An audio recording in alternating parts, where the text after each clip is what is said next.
ചെറിയ വീട് എന്ന സ്വപ്നത്തിന്റെ പിന്നാലെയാണ് കേട്ടോ ഞാൻ. ഓരോ സപ്പോർട്ടും എനിക്ക് വിലപ്പെട്ടതാണ് കേട്ടോ. നിങ്ങളുടെ സപ്പോർട്ട് ഉണ്ടെങ്കിൽ മാത്രമേ എനിക്ക് ഈ ഒരു ജേണി കംപ്ലീറ്റ് ചെയ്യാൻ സാധിക്കുകയുള്ളൂ.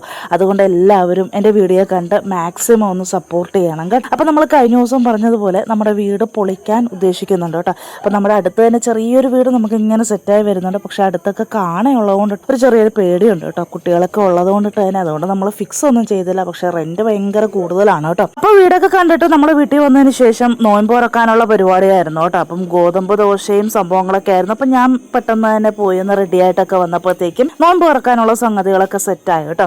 സമൂസ ഉണ്ടായിരുന്നു, ഓറഞ്ച് ഉണ്ടായിരുന്നു, പഴം ഉണ്ടായിരുന്നു, ഈന്തപ്പഴം ഉണ്ടായിരുന്നു, പിന്നെ നമുക്ക് ടാങ്ക് വെള്ളം ഉണ്ടായിരുന്നു കേട്ടോ. അങ്ങനെ ബാങ്കൊക്കെ കൊടുത്തു, നോമ്പൊക്കെ തുറന്നു കേട്ടോ. എനിക്ക് പറയാതിരിക്കാൻ പറ്റത്തില്ല, കാരണം നമ്മൾ കഴിഞ്ഞ ദിവസം ഇട്ട ആ ഒരു ഷോർട്സ് വീഡിയോയ്ക്ക് നല്ല രീതിയിലുള്ള റെസ്പോൺസ് വന്നു കേട്ടോ. നല്ല രീതിയിൽ ആൾക്കാർ സപ്പോർട്ട് ചെയ്തിട്ടുണ്ട്. എനിക്കുള്ള എല്ലാ പ്രതീക്ഷയും ഇപ്പൊ ഈ ഒരു യൂട്യൂബിലാണ് കേട്ടോ. ഇൻഷാ അല്ലാഹ് അതൊക്കെ ശരിയാകും എന്നുള്ളൊരു വിശ്വാസത്തിൽ തന്നെയാണ് ഈ ഒരു വീഡിയോ ഇടാനുള്ള, അതായത് ലോങ് വീഡിയോ ഇടാനുള്ള ഒരു കോൺഫിഡൻസ് എനിക്ക് വന്നത്. ഓറഞ്ച് ഭയങ്കര പുളിയായിരുന്നു, അതാണ് എന്റെ മുഖം അങ്ങനെ പോയത്. അമ്പ്രു, ഇത് എത്രാമത്തെ സമൂസയാ? രണ്ടാമത്തെ സമൂസയാ? സമൂസ കഴിക്കാൻ വേണ്ടി മാത്രം നോമ്പ് പിടിക്കുന്ന ആരെങ്കിലും ഉണ്ടെങ്കിൽ ഒന്ന് ടാഗ് ചെയ്യാ കേട്ടാ. ഇതാണ് നമ്മുടെ സ്വന്തം ഓറഞ്ച് തോലി. ഇത് ഇല്ല ഇല്ല ഇല്ല ഇല്ല ഇല്ല ഇത് മുഖത്തേക്കാനല്ലേ, ഇത് മുഖത്തിട്ട് കഴിഞ്ഞാൽ വെളുക്കൂടി. തേച്ചാല് കണ്ണിലൊന്നും ഇടത്തൊന്നുമില്ല. അങ്ങനെ ഞാൻ ഇടുവോ? ഇല്ല. ഇങ്ങനെ പേടിച്ചൂറിയാണെങ്കിൽ പിന്നെ എന്തിനാ എടുത്തത്?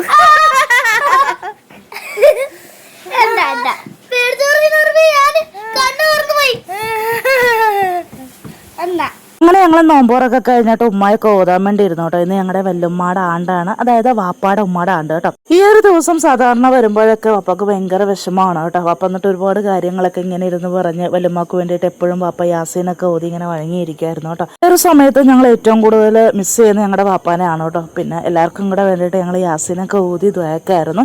അതിനുശേഷം നമ്മുടെ മെയിൻ ഫുഡ് നമുക്കിന്ന് ബിരിയാണിയാണ്. ഞങ്ങളുടെ വീട്ടിലെ തൊട്ടപ്പുറത്തെ വീട്ടിലെ ചേച്ചി മരണപ്പെട്ടിട്ട് കുറച്ച് വർഷമായി കേട്ടോ. അപ്പൊ ആ ചേച്ചിയുടെ ആണ്ടിന് എല്ലാ കൊല്ലവും ഇതേപോലെ നമുക്ക് ബിരിയാണി എത്തിക്കാറുണ്ട് കേട്ടോ. ആക്ച്വലി ഞങ്ങൾക്ക് തന്നെ ഒരു 4 പൊതിയോളം കിട്ടി കേട്ടോ. നല്ല ക്വാണ്ടിറ്റി ഉണ്ടായിരുന്നു. നമുക്ക് 2 പേർക്ക് സുഖമായിട്ട് കഴിക്കാനുള്ള ബിരിയാണി ഉണ്ടായിരുന്നു കേട്ടോ. അങ്ങനെ ഞങ്ങൾ ബിരിയാണിയൊക്കെ കൂട്ടി കഴിച്ചു. പറഞ്ഞാൽ ഈ ഒരു ദിവസം ഞങ്ങൾ ഓർത്തില്ല കേട്ടോ. ഞങ്ങളെല്ലാം വെച്ച് കഴിഞ്ഞിട്ടാണ് ഈ ഒരു ബിരിയാണി കിട്ടിയത്. അതുകൊണ്ടിട്ട് ഒക്കെ ഭയങ്കര വിഷമമായിരുന്നു കേട്ടോ. ഇത് വേസ്റ്റ് ആവുമല്ലോ എന്ന് ഓർത്തിട്ട്. കാരണം ഉമ്മ നല്ല ദോശയും ചമ്മന്തി ഉണ്ടാക്കി, അതായത് ഗോതമ്പ് ദോശയും ചമ്മന്തിയൊക്കെ ഉണ്ടാക്കിയായിരുന്നേ. പിന്നെ എല്ലാവരും ബിരിയാണി കഴിച്ചു കേട്ടോ. പിന്നെ നമ്മൾ ഇടത്താഴത്തിന് വേണ്ടിയിട്ട് അച്ചിങ്ങായും കോവക്കായൊക്കെ കൂട്ടിയിട്ട് മെഴുക്കിട്ടായിരുന്നു. പിന്നെ നമ്മൾ നേരത്തെ പറഞ്ഞില്ലേ ഇത് നമ്മുടെ വല്ലുമ്മാടെ ആണ്ടാണെന്നുള്ളത്. അപ്പോൾ യാസീനോദി വഴങ്ങാൻ വേണ്ടിയിട്ട് തന്നെ കുറച്ച് മുന്തിരി വാങ്ങിച്ചായിരുന്നേ.